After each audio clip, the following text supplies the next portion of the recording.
हम बचपन में कहानियां सुनते हुए ही बड़े होते हैं। इन कहानियों में छुपे हुए नैतिक संदेश हमारे चरित्र निर्माण में एक अहम भूमिका निभाते हैं। कहानी सुनते समय हम कहानी कहने वाले के प्रति एक भावनात्मक आकर्षण का अनुभव करते हैं। यह आकर्षण हमारे पारिवारिक बंधनों को दृढ़ता प्रदान करता है, जिससे परिवार और समाज में प्रेम और सहयोग की भावना का विकास होता है। विषय को समझकर कहानी की रूपरेखा बना लेनी चाहिए। कहानी का उद्देश्य स्पष्ट होना चाहिए। भाषा एवं वाक्य रचना सहज, सरल तथा रोचक होनी चाहिए।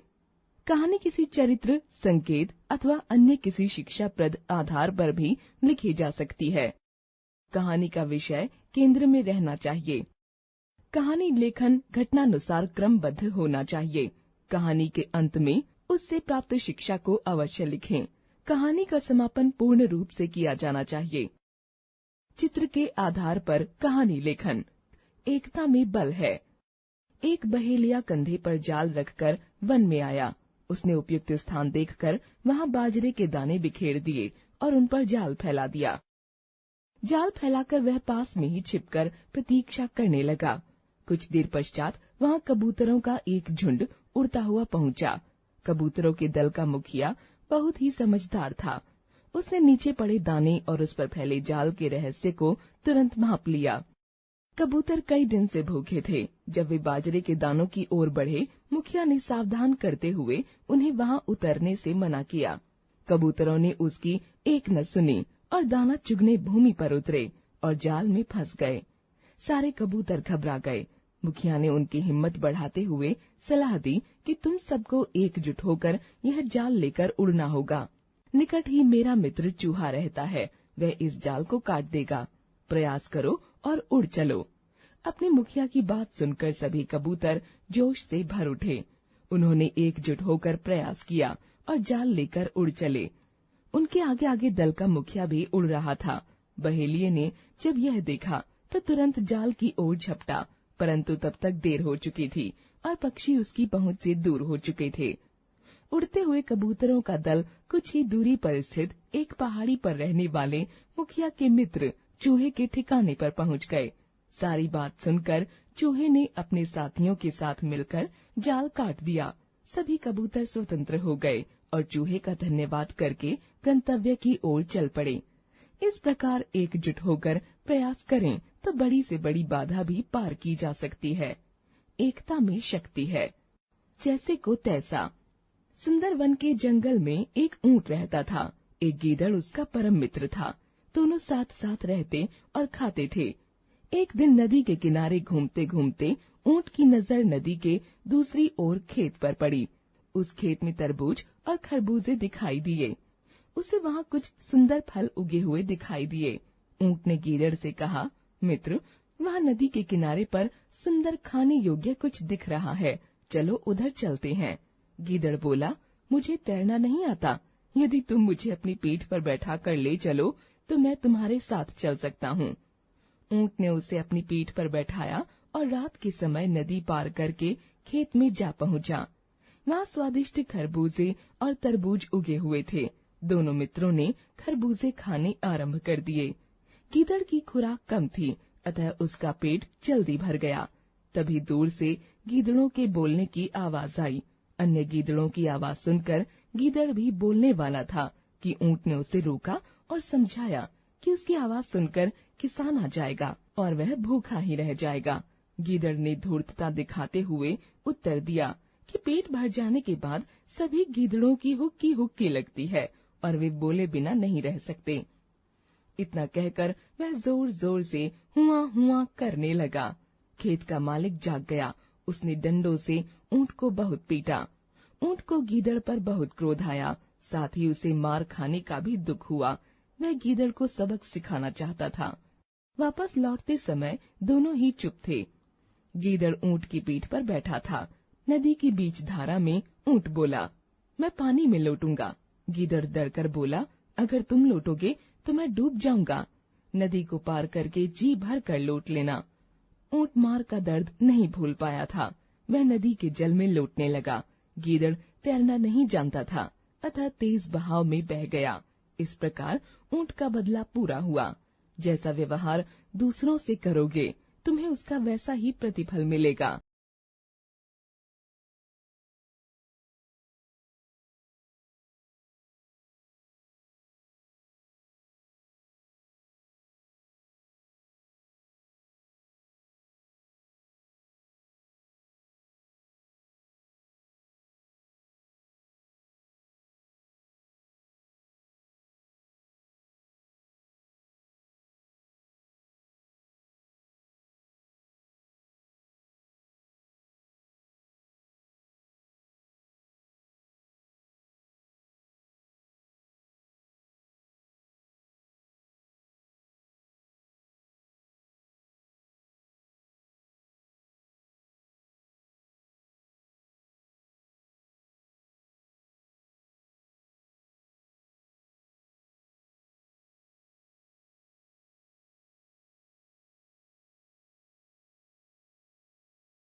पर कहानी लेखन।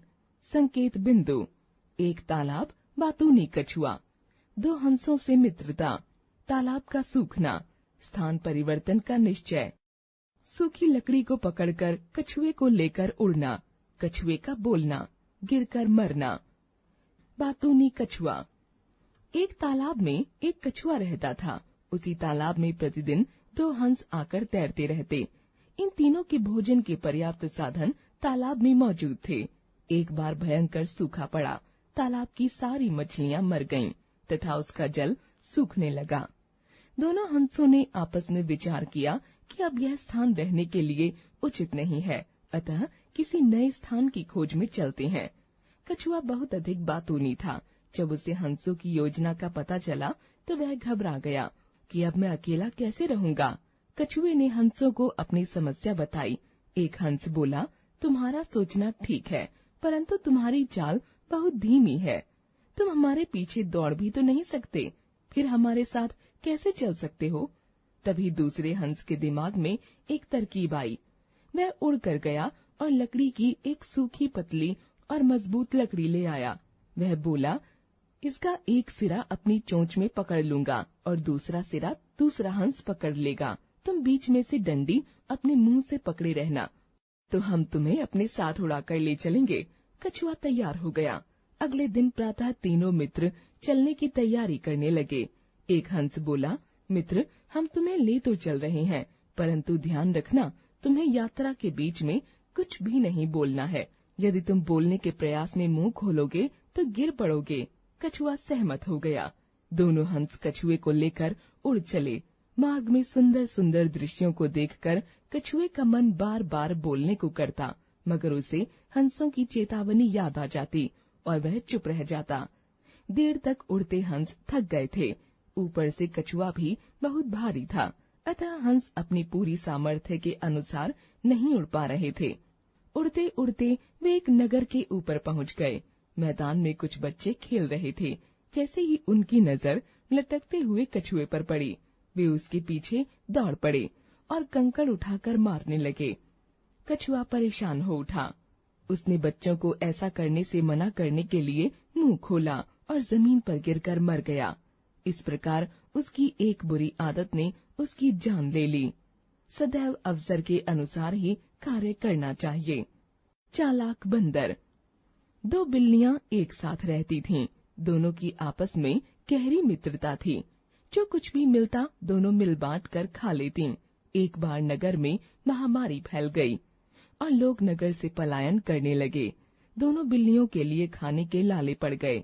वे इधर उधर भटकने लगीं। एक दिन उन्हें एक रोटी दिखाई दी। दोनों उस पर झपट पड़ी। उन्होंने उस रोटी के दो भाग किए, परंतु एक भाग कुछ छोटा रह गया। उन दोनों में बहस छिड़ गई कि बड़ा टुकड़ा दोनों में से कौन खाएगा। बड़ी बिल्ली बोली, पहले मैंने इसे देखा था, इसलिए बड़ा हिस्सा मेरा है।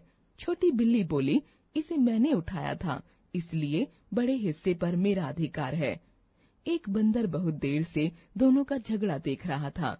वह स्वयं भी भूखा था। वह रोटी खाने की योजना बनाने लगा। वह बिल्लियों के पास पहुंचा और बोला, तुम दोनों तो बहुत अच्छी मित्र हो। एक रोटी के लिए लड़ते हुए तुम्हें शर्म आनी चाहिए। मैं अभी इस रोटी का उचित बंटवारा कर देता हूँ, तब तक शांत रहो। बंदर एक दुकान में घुसकर तराजू ले आया। बंदर ने रोटी बांटने की प्रक्रिया शुरू की। उसने तराजू के दोनों पलड़ों में रोटी के दोनों टुकड़े रखे। बड़े भाग वाला पलड़ा नीचे झुक गया। बंदर ने बड़े भाग वाला टुकड़ा तोड़ा और मुंह में रख लिया। अब दूसरी तरफ का पलड़ा भारी हो गया। बंदर ने दूसरे पलड़े वाली रोटी के भाग को थोड़ा सा तोड़कर फिर अपने मुंह में रख लिया। बिल्लियों ने बंदर को ऐसा न करने के लिए कहा। बंदर ने कहा, सही बंटवारा चाहती हो तो शांत रहो। इस प्रकार बंदर कभी इधर से टुकड़ा तोड़कर खा जाता और कभी उधर से। रोटी कम होती जा रही थी, मगर निष्कर्ष कुछ नहीं निकल रहा था। जब बहुत थोड़ी रोटी बची तो बिल्लियां बोलीं, अब रहने दो, हम इसे ही खा लेंगी। बंदर ने उत्तर दिया, यह तो मेरा मेहनताना है, आखिर रोटी के बंटवारे के लिए इतनी मेहनत की है। यह कहकर बंदर शेष रोटी भी खा गया। बिल्लियां एक दूसरे का मुंह देखती रह गईं। आपसी फूट का लाभ हमेशा चतुर शत्रु उठाता है। अतः मिलजुल कर रहना